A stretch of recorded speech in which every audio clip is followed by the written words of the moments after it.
એમના પસંદગીના સ્ટોક જાણવાનો. તો રુચિતજી, આજે હવે સ્ટોક સ્પેસિફિક તમારા આઈડિયાઝ ક્યાં રહેશે?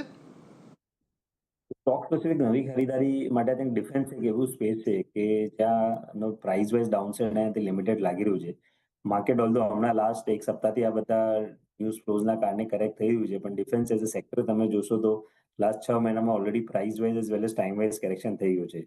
અને ઇનફેક્ટ આ બધી જે વોર રિલેટેડ ન્યૂઝ છે એના કારણે મે બી નવા ઓર્ડર ફ્લોઝના એન્ટિસિપેશનમાં તમને ડિફેન્સમાં એક પોઝિટિવ ફ્લોઝ જોવા મળી શકે છે. સો ભારત ઇલેક્ટ્રોનિક્સ અમને આ ડિફેન્સ સ્પેસમાંથી ઘણું સારું લાગી રહ્યું છે કે જ્યાં રિલેટિવલી બીજા સ્ટોક્સના કરતા સ્ટ્રેન્થ વધારે છે સ્ટોકમાં, હજી પણ ઓવરઓલ ટ્રેન્ડ ઘણું સ્ટ્રોંગ સ્ટોકમાં છે. તો કરંટ લેવલ્સ ઉપર બીએલમાં ખરીદારી કરવી છે 440ના નીચે સ્ટોપ લોસ રાખીને 480ના ટાર્ગેટ્સ માટે.